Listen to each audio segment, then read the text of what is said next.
but actually stuck in an elevator. Guys, you are pretty much the first people in the entire world to have seen Glow. What did you think? I love it. Well, guys, please give it up for Alison, Brie, Betty Gilpin, the creator, Liz Flahive, and the casting director, Jen Euston, making their way down. Woo. Oh, we're short, yeah. We're just gonna get one more chair. It's going. Everything is great. How's your ATX, everybody? If you don't want me to say this, I'm still gonna say it. In the elevator, everyone was very emotional having just watched that. And I was like, is this the first time you've seen it? They're like, no. Yeah, it was a beautiful emotional moment, and we were like, yeah, I think we're stuck in this elevator. And then the fire department is coming here, maybe. Oh, yes, it's possible. We pushed a button. Sorry. We pushed a we scary-looking didn't know button. what to do. Sorry. Welcome, Liz, Jen. I cry every time. It's probably my fourth or fifth time seeing this first episode. And I always just burst into tears at the end of it, despite myself. Why? I just am so proud of it. That's why I can't talk about it. I know. Okay, we'll move on from an emotional. We'll share one. Hey, Jarett, is yes. there another mic, or do we just? Yeah, we're just gonna share. Family share. All right. Yes, I like it. Liz, I want to ask you what the inspiration for this show was. Well, it was Carly Mensch, my co-creator, and I. We'd never seen Glow before, but we came to it. There's a great documentary about all the real women of Glow looking back on their time making the show. So Carly and I worked together on Nurse Jackie, and we were just sort of sniffing around for a project to potentially write together, and we knew we wanted to have a lot of women. So that, the Glow has that for sure. But yeah, we just when the real women of Glow were talking about their time making the show, the camaraderie and how emotional and how deep it was for them and how transformative the experience was, it was that sort of hooked us. And then we started watching the episodes, which are batshit. It's just you can't believe all these things are together in one show. You can't believe how long it is and how many sketches there are, and the raps are terrible and amazing. And so we just couldn't believe nobody had touched it yet. So we're like, we'll touch it all over. So then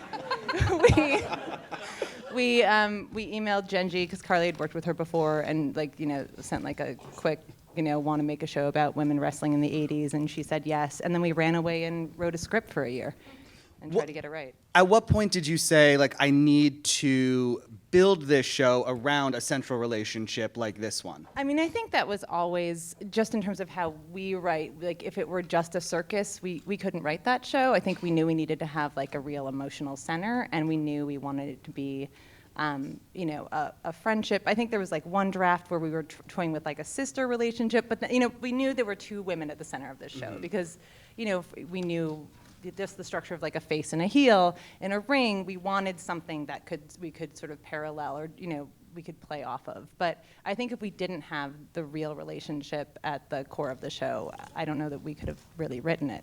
Absolutely. Alison, I want to ask you, that first scene is so fantastic, and I remember watching it the first time and being like, wow, this is a cool casting moment, and then I'm like, oh, this is a nightmare.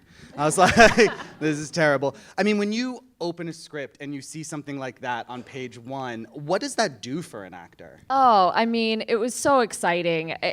That's what is interesting about this show, is the depth to the characters, and the fact that these women are so complicated, their relationship is complicated, the things the characters want is interesting and complex. And the idea of doing a show about women's wrestling set in the 80s is already just so wild and exciting and unique.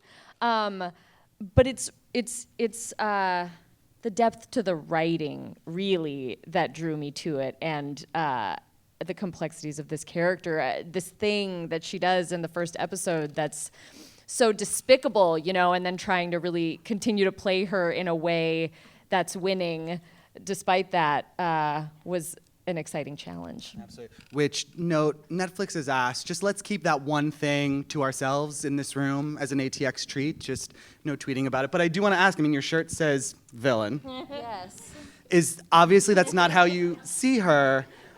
It's just how I see myself. But I mean, even in the fantasy sequence at the end, it feels like she's the antagonist and Betty's character is the protagonist. I mean, what for both of you as actors, I mean, what's so interesting to me is that the show starts off and you feel like Ruth is the protagonist, and it does almost have this dual experience for both of them in it. Absolutely, and it continues to change throughout this first season as you're watching the push and pull of them together outside of the ring, and watching Ruth try to earn her way back into Betty's life. And it's slow going. It's a real slow burn over this season. But yeah, what's interesting about it is that they keep switching places. I think at any given point, people watching the show can sympathize with either character. There will be times where you're on Ruth's side more or Debbie's side more. It's a lot of gray area.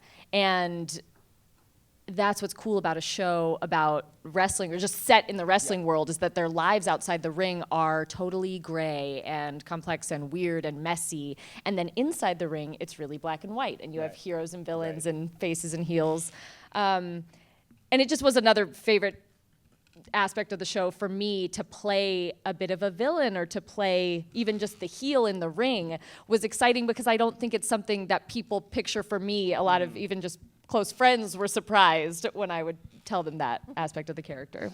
What about for you, Betty? Because it's, she really comes alive almost in a sense when she gets into that ring in a way that I find so exciting as a viewer. I mean, for you, that moment had to be so informative for the character.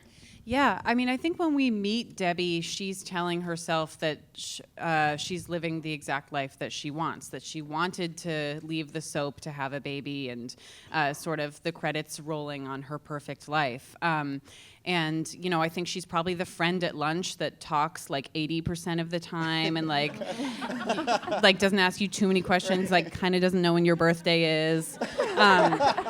And I think that this instance that happens sort of pulls the rug out from under her and opens this chasm in her that makes her realize, I was never fulfilled.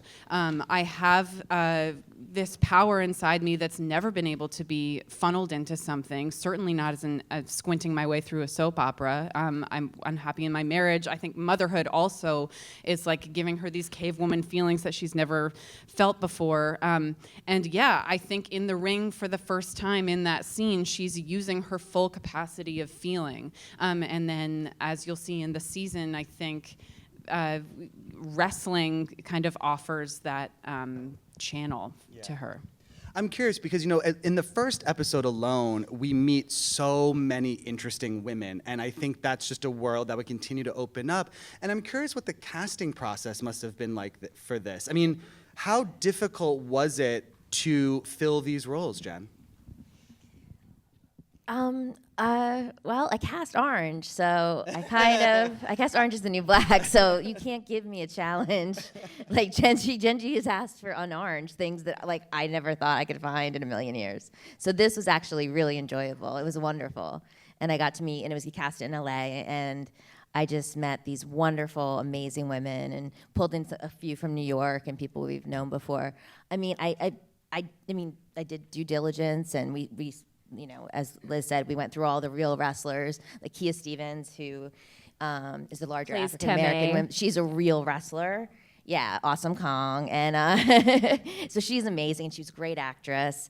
So I don't know what the right answer is. No, you're answering it because it's cool to hear that you're pulling from all of these different worlds. I mean, well, I think you had to, because they were all supposed to be specific, these roles that Liz and Carly and Genji wanted, So it was a gift, actually. Like, it wasn't like I was sitting there going, oh my God, this is going to be so horrible and it's so hard. I was excited, for the challenge. I mean, what were the auditions like? How much sort of physicality did you need to see in an audition given the show? What we did was just to make sure people could physically do it in the initial auditions, with me, not with Carly and Liz and Genji. But I would have them read, and then I would ask them about their background in terms of dancing or gymnastics or do you work out? Do you go to the gym? Like, what's your, thing?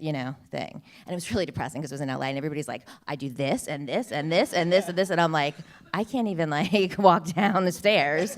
But it was very, it was great because there was because people really take care of their bodies apparently. So it was like. Surprise. I have a very sedentary job, so but yeah, it wasn't like I was so excited when it came up, and I just loved it. I loved the challenge to find Brittany Young. It's just was the joy. She walked into my office and my heart swelled, and I was like, I said, I'm just speaking to myself, of course. I'm like, we found her, and She plays Carmen, the daughter of the wrestler. Oh yeah, sorry, yeah. She's just so great, and I think it wasn't. That sounds like cocky, and I'm not trying to be cocky. I've just kind of been through the ringer with Orange, is the new black. So this was like a delight, Liz, when you were writing these roles, what intentions did you have for the kind of actors you wanted to be in them? Did you want people who? Yeah, Liz. Liz. Were you looking for people who both looked the part and also people who could become the part? It was a little bit of both. I feel like, we needed actors who were really game. I think that was sort of the first thing, because we wanted all of our actresses to do their own wrestling. And so that was sort of one hurdle to cross. And then we needed actors who could do sort of grounded, naturalistic acting, and also could get in the ring and be big and comedic and physical. And so, I think people who could thread both those needles were the people that we found. And we knew we wanted, different body types. Like, it's a very physical show, and it's a bodies show, and you wanted people on screen to look very different from each other. So that was definitely something we were thinking about. We were thinking about matching up people, or thinking about these people in the ring together. How is that going to feel? And and if the scene work held up, and then that held up, then we're on our way. Absolutely. So you want to say, Jen? And the other thing too, just remember when Glow was really going on in the 80s, these were all out of work actresses. These were not trained people in any way. So I couldn't bring in, because I read a lot of real wrestlers too, and they were very the modern kind of muscular MMA or kind of those bodies, and that doesn't work for this world. So, though they could do it physically, but it just wouldn't look like the real Glow ladies who were just were kind of, they didn't have biceps and and thighs that are really thick. So that was one other thing I had to kind of, because I really wanted to bring in a couple of real wrestlers, so we had that. But that was one of the challenges for me. So. Absolutely. I'm curious, once, Betty and Alison, once you got in the parts, was there an intense training process? Did you have to go through a wrestling camp? Oh yeah, we wrestled. We didn't go to a wrestling camp. We brought the wrestling camp to us. We do want to, yes. All the actresses on the show did wrestling training together for about a month before we started with Chavo Guerrero Jr., whose Uncle Mondo, Chavo! Woo! He's the legend. We adore him. His Uncle Mondo actually trained the original cast of Glow, but in a much crazier way. The stories about the women training for Glow start with Mondo putting a girl in a sleeper hold until she passes out, just to show them what was going on. Our first day with Chavo was this is a ring. Step into it. Feel comfortable. But we did that training all together with each other, and it started out really with the fundamentals of footwork and, sitting on the ground, really rudimentary back bumps where you would just sit on the ground and try to put the whole of your back on the ground at the same time, and then we sort of graduated into, 3/4 front flips and front bumps and back bumps and all that stuff. And then we continued to train while shooting. So our training gym was just adjacent to where we shot everything, and if you weren't shooting, you were training, which was really cool, because as we got to know who our wrestling characters were, and even as we got to know our characters more and our physical strengths, that was something that Chavo and also Shauna Duggins, our stunt coordinator, were really good at playing to our strengths, and also what made sense for our characters.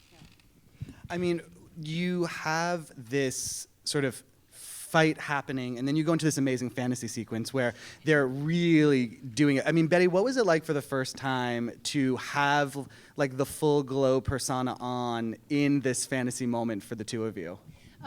Before Glow, my sports experience was one season of playing soccer, 6th grade at a Montessori school where everyone won. And then you could do theater as a sport in my high school. And so I was doing like As You Like It while everyone else was running miles. So I could never really connect with sports and why people liked it. And the first time that we went through our fantasy fight sequence in front of the crowd, like screaming crowd, paid to scream. And I'm the face, so they cheer for the face and boo the heel. And the first time I threw Allie to the ground and the whole crowd, I felt like I could lift a car. It felt like the craziest drug. I mean, Chavo said to me before we started filming that day, he was like, you're about to experience a high that you will never meet again. And it's totally true. It was awesome. 100%. It's the most exhilarating thing I've ever done. You're filled with so much adrenaline. Yeah. And the excitement and getting booed is fucking awesome. It's just like, and then you just innately play into your wrestling character that much more. Like, I get it. I get wrestling and respect it so much. It's so fun. But yes, I mean, and we did not feel a thing. We were both just, until the next day when we were like, oh my God. So that's what happened. It was amazing to watch the crew too, because we, at that point in shooting, we had only shot, those scenes where everyone was doing like dinky forward rolls in the ring and doing those crazy running the ropes, and you guys had rehearsed, but we hadn't actually, like, our crew had not experienced these two in the ring. I mean, frankly, we hadn't. And it was like time stopped. I mean, all our crew was mostly men and some women, but like you just saw these like salty grips being like, oh my God. Like they just couldn't believe that you guys were really, really doing it. And we didn't have to like cue the extras all that much. We're like, cheer. And they're like, we got it. We're cheering.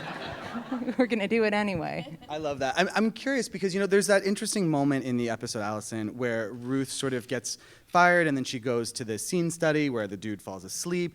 And then she goes home and she watches it. And what's so interesting is like there's something that clearly gets like activated in her in that moment, and she starts to understand. I mean, for you, what do you think it is about the possibility of wrestling that she actually starts to respond to? Well, I think it goes back to sort of what Betty was saying about it tapping into like really primal instincts inside of you. And there is, this rage that exists inside Ruth in her determination. And this thing that exists in all women, in all people, maybe, where it's like, we're on our phones, and they're not, it's the 80s. But you know what I mean? We're living our sort of small, calm lives, but like there's a monster within. I think for Ruth, really it comes out of this scene, with her friend and thinking about these horrible things. I think just realizing the place she's in and that there needs to be a change, and it really lights a fire under. She wants to kind of like turn into this other person. But, similarly, it's, we see her then, despite her research and her best intentions, get in the ring and is kind of flailing. It's like she needs that chemistry to really succeed. I love you. I love you. But, I'm curious, Jen and Liz, I often find that shows that are built on a friendship require more chemistry than shows that are built on a romance sometimes. Because you can make out with anyone. And have. No. But I'm curious, like, do you have to do chemistry reads for the two of them? I mean, what was that process like? Yeah, we did. Yeah, we did a couple, I think, right? Yeah, because Betty was shooting. 5. Yeah, We did 5. It was They always remember how many. It was a couple. But Betty was shooting American Gods in Toronto, so we flew Alison out there so they could tape out there. And then once they were back in LA, we just did it again. So yeah, they're the only two we chemistry, right? That was the real crucial one. And it was great. It was like they played off each other beautifully. And as soon as we saw them together, it's like, oh, okay, we have our... Betty and I had to do that fight scene in our audition together, and we both had gone in 2 times already, and then yes, they flew me to Toronto to meet Betty, who was shooting American Gods there, and neither of us had the part, and no one was there. Like I'd gone in for producers, no one was there. So it was just Betty and I sort of like meeting, going to the bathroom together, quickly discussing like, because that scene, even in the audition sides, you know, devolves from this like really meaty, heart-wrenching fight to like this physical, you know, out and out drag out. Words. But in our audition, it was like, I just felt like we bonded immediately. We like met. I was like, do you want to come to the bathroom with me? And then we went to the bathroom. When we got back, I was like, so how far, like, you could just do anything to me in this scene if you're comfortable. Yeah. And we were like, yeah, okay, yeah. Yes. And the two people taping us who were just like teenage strangers with no vested interest in our show because they didn't even work for Jen. They were sort of just like, go. and we just, Betty was like lifting me up and spinning me around. We were both screaming at the top of our lungs. It was really funny. Yeah, it was great. This was just an impromptu fight you two staged. Like, did you, in those conversations, like, well, then I'll do this? You're like, no, we're just going to go for it? No, we just improvised it. It did not seem choreographed. When we came in again, they were like, don't do that. No, it was mostly because we're like, please don't hurt each other. Like, we're like, we really like you for these parts. Please don't break your backs.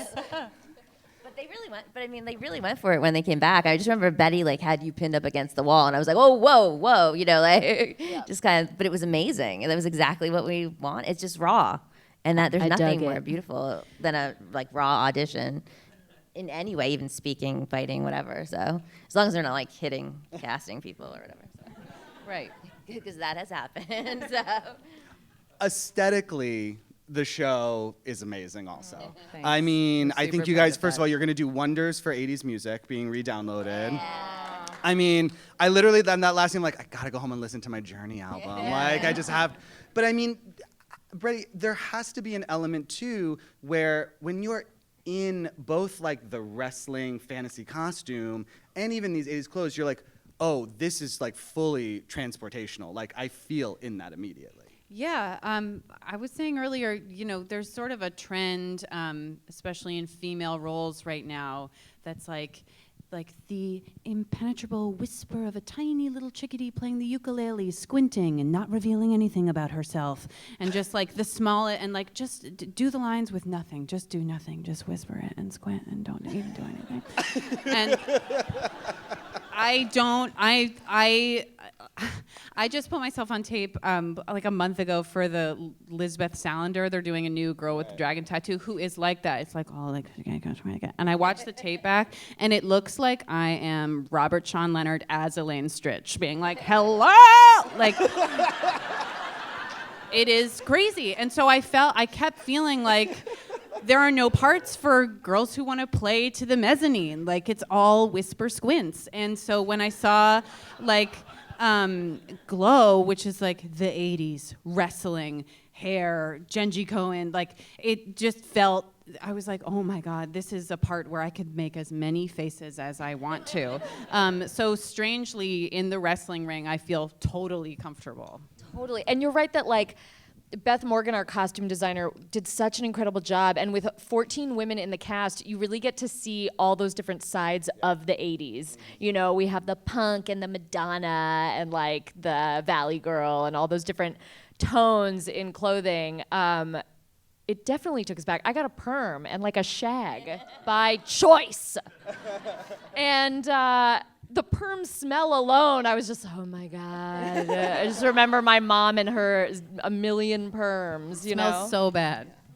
I like it. Sorry. It's like so nostalgic. I'm just like, But there is like a trap. We were also really conscious of the fact that like it's such candy, the 80s, and like if you fall into that trap, it's just like neon everywhere, and it's super garish, and you know, a lot of our girls are struggling. They're struggling, everybody, and I feel like we're not playing with girls with like tons of money. Not everything is on trend, so we wanted that sort of dusty 70s into 80s feel, that it felt like really gritty and authentic, and then when we pop into the ring, we started to introduce different colors. So we were actually really careful with the pilot to keep it pretty muted. Like Beth Morgan called it her coral dream. It was just like these like pastels that you thankfully don't see as much anymore.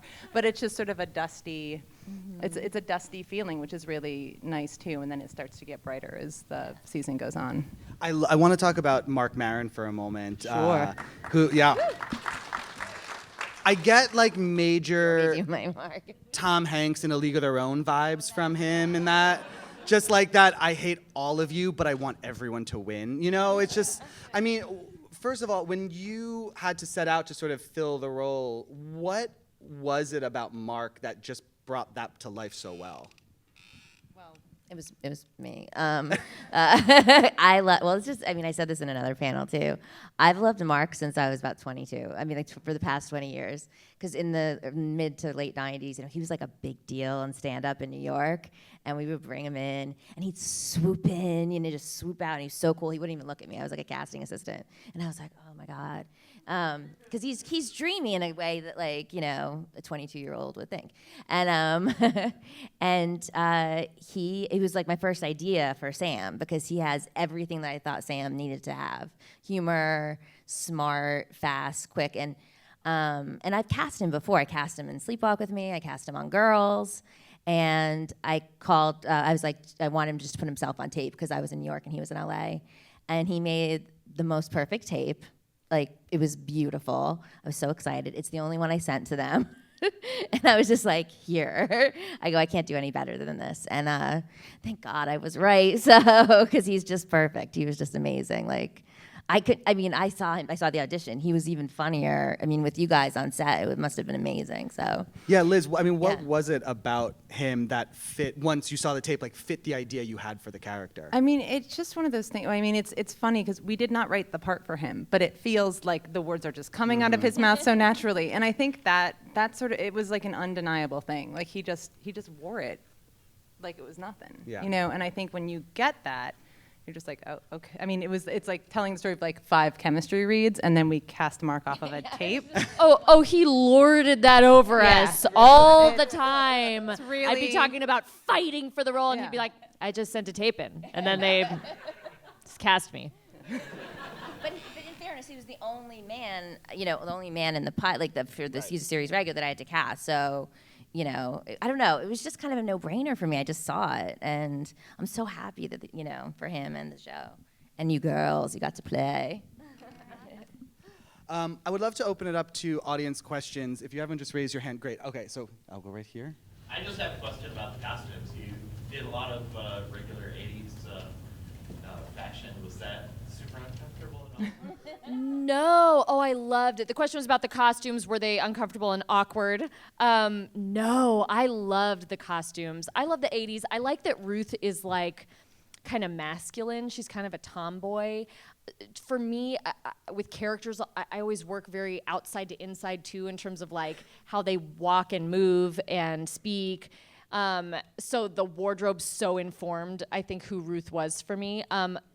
But speaking of Mark Maron, he took great offense to the jeans that I wore. Ruth only has 1 pair of jeans, so I wear them all season. I love them. And I didn't learn until we were doing press for the show how much Mark loathed them and just couldn't. How was anyone getting laid in the 80s if that's what they were wearing? I'm like, Mark, you found me attractive in those jeans. It's true, in the locker room scene, Betty, when you're getting dressed, I feel like you never stop buttoning the jeans up your whole, like it just keeps going to you. It's like a turtleneck by the end of it. It's pretty fantastic. I loved it. Yes, right here. Liz, how involved were you with choosing Shauna Duggins as your stunt coordinator? Very involved. I mean, I feel like that, the question was how involved was I in choosing Shauna Duggins as our stunt coordinator. Carly and I, and Genji and our other producer, Tara, we were building a department we had never seen before. We didn't know what we needed, frankly. And when we talked about it a bunch, we knew we needed a stunt coordinator and a wrestling trainer.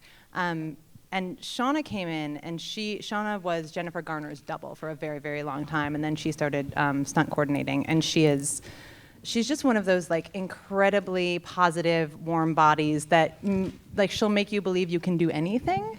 And that was, I mean, we needed 14 actresses to believe that they could wrestle in 3 weeks. So she was a big part of it. And then, but she didn't know wrestling. And we wanted a female head of that department. And then Chavo was sort of the second part of the secret sauce of that situation. And when he came in, you know, we had heard who he was, and we're like, oh, he's gonna be too macho to work for like a bunch of women and work with a bunch of women. And he is like the most delightful, great, like we all go like, it's so disgusting. We're like, oh God.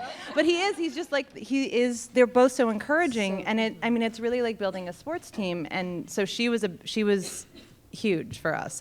But we knew we needed somebody who could really take our girls from like start to finish and keep them safe too. I was just gonna say that she was so, her big interest was our safety. And Chavo's been wrestling his whole life. His father, his grandfather, he's been wrestling since he was a small child. So a lot of the time he's like, this is the move. And then it became Shauna's job to sort of break down the move and figure out how we could do it for hours on end and what's the safest way to do it and could we do it? You know what I mean? Yeah. So certain moves, she was just really pivotal, and the two of them worked so well together. And also Helena Barrett, my stunt double. Oh, yep, right there.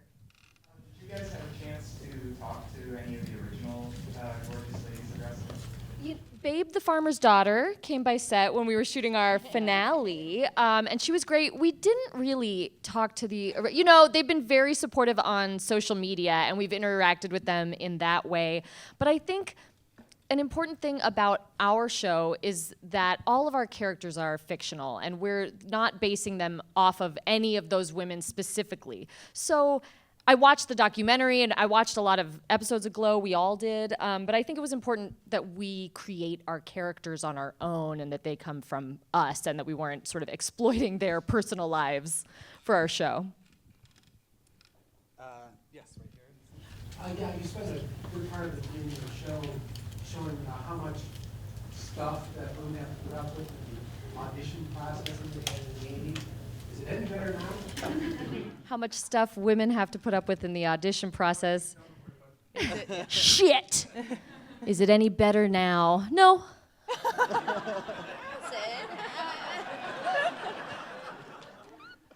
No. Hold on. I think it's case by case. I mean, I hope that people feel comfortable when they come in the room with me. I don't Of exploit course we them. feel comfortable when we come. I'm speaking in general Oh my as a woman God. auditioning. I just got sick to my stomach. I was like, No, of course. yeah, This yeah. show is, the outlier in terms of, and not just the outlier actually, but is like, like Orange is the New Black and a lot of other shows actually with amazing roles for women right now. They're leading the charge in making it a more interesting place for actresses, I think, to feel fulfilled. But certainly in my lifetime of acting and not specifically speaking about this job, it has not changed that much. The audition process is always tough. And, there are a lot of thankless roles that we audition for happily. So, your casting room environment is the outlier. It's not you understand that people want to feel welcomed and you want them to do well. That is not the case in a lot of I know I hear that and it instances. upsets me and I'm sorry. But and it is the audition process, like you were saying, Allie. It's artificial. It's not the performance. And I'm more talking about even Yeah. just the roles that are available Oh, for women yeah. and the process that, before I got the show, and I auditioned 4 times for this, but I've gone through audition processes for Marvel movies and auditioned 1,000,000 times for roles with 3 lines and you're begging for it, and I would have been glad to get them, but Yeah. it's brutal. I think it just is. well, it's a part of acting. I mean, unfortunately, it's what you have to go through. It sucks, and I hate it. And I wish people didn't have to like test or do those things what they do to people in the studios and the networks and stuff like that. But that was the good part of this. Like nobody had to test. There was no weird, there were no executives that we didn't know or suits, sitting around judging you. So, Right. But that's a testament to Netflix too, that they love actors, so they're not going to put them through the ringer, basically. So, But yeah. when it's a room full of men behind the Yeah. table, it's Much completely different. different. Yeah. Like there's totally weird moment. I remember for my Nurse Jackie audition, there was this weird thing where I had to I did the scene, and then one of the men in the room was like, "Can you take your hair down?" And I had to be that's gross. I'm sorry. It was like this quiet moment of and then I was like, okay, bye. There are. I mean, early in my career, I auditioned for 3 lines on an episode of Entourage, and had to go in a bikini and shorts and the tiniest tank top, and they're just like, and take your top off, and you're like, okay. I mean, it was not about you. I just want to say that women have to go through humiliations all the time in That's audition horrible, rooms. and I'm so sorry. God. Take your top off in an audition and then not get the part does not feel great. No. But just know in my room, nobody takes their clothes off, ever. And if a guy even asks to do that, I shut them right up or I take them outside so that they know. Nobody, I would never do that to anybody, man or women, men or women. So, oh God, you guys, I'm so sorry. It's not a real thing. So sorry, it's so hard to see. Okay. Yes, right here. Hi, I am a die-hard Willow fan in childhood, and thank you for making this show. I also cried after credit. Yay! But, Great question.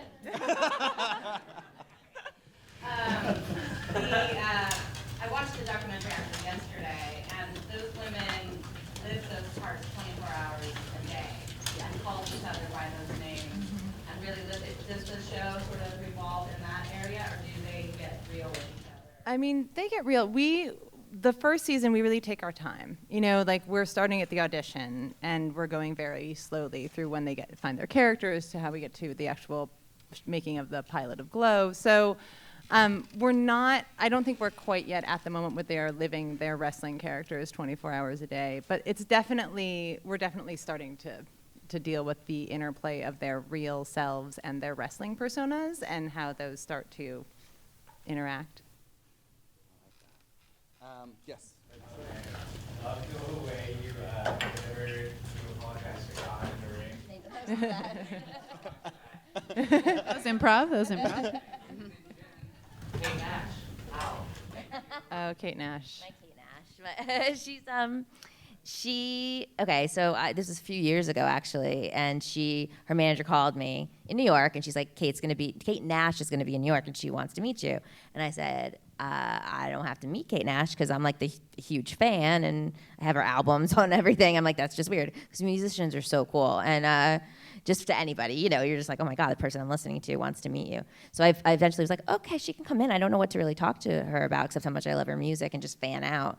But she liked Orange and she wanted to meet me. And we just immediately bonded. We just sort of had similar backgrounds and we became friends. And there was a pilot in between that we did that I did with Genji that I cast. And we had cast Kate in that. And she was great. She was amazing. So when I knew this was coming up, Genji and I immediately talked. I'm like, we got to get Kate in this. This is the world she would thrive in better than what we had cast her before. So we had to make. She made a tape when she was in London. So I had her make a tape, it was amazing. It was she shot it on the VHS. There was a timestamp, and there was static. And she did her character, and then she did the scenes that she has later on in the episode with the other characters. And in her London accent, we didn't make her try to do American or anything like that. And it just everybody was just psyched for that part, and it was It was just perfect. So it was just more about timing and just how everything sort of coalesced perfectly, So, but I'm so excited that she's in that, and also Gail Rankin, who plays Sheila the Wolf. She's she's this amazing Juilliard actress that didn't speak at all in the first episode because she's just so amazing. So, Kate was just so special, and I'm so glad that she's doing this. I love it. Yeah. I think we have time for one or two more, if there are any. So sorry, I can't see anything. Okay. Well, then I'm going to ask you guys this. At the end of the episode, Mark's character, there's just a sparkle in his eye when he's watching the two of them fight in the ring. I mean, Liz, can you sort of just talk about what that tees up for the next stretch of episodes? I mean, I think with Sam's character, he comes in so reluctant, and he's a reluctant director of the entire audition process, basically. And then I think once Ruth and Debbie are having a real fight in the ring, he has a moment where he sees what it could really be. And and he still he still has a lot of stumbles along the way figuring out what the show is supposed to be, but I think it's just that seeing two women hash out some real shit in the ring does something to this man who maybe doesn't necessarily look at women all the time in a way that's real. Absolutely.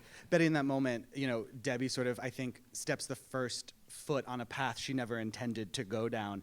What excites you about where you get to take her over the course of this first season? I think it's really interesting to play with someone who usually feels like they have the upper hand in a conversation, who now has to feel vulnerable and scared and out of their element for maybe the first time. I think that she thought she could sort of pose her way through scenes, and that was enough for her being an actor. And I don't know. I think she's ready to be the fun monster. Other than Alison, I want to ask you lastly, you said before this was a role you fought for, and that when your friends first heard about it, they didn't even sort of see it in you. I mean, having now done as much as you have with her, what was it about her and this opportunity that made it something you wanted to fight for? I mean, the writing, again, because it was just such a great script. I've read a lot of pilots, and it just checked every box, I think. The comedy, the drama, the action, the wrestling, and the fact that this woman was really complex and interesting. The fact that Ruth is constantly fighting herself, and her own self-confidence. She has a ton of passion, but it's kind of, we see over this season too that it's like, it's a little aimless. She can't quite find who her character is. She doesn't maybe quite know who she is. Maybe she's underestimating herself. And that was a fun thing to tap into. Absolutely. Well, guys, thank you so much for being here today. Thanks. Guys, don't forget to watch Thank Glow. you. Thank you to the ATX volunteers and everyone else. Enjoy the rest of your Thank festival. you. Thank you. Glow, glow, glow, glow, glow. Chocolate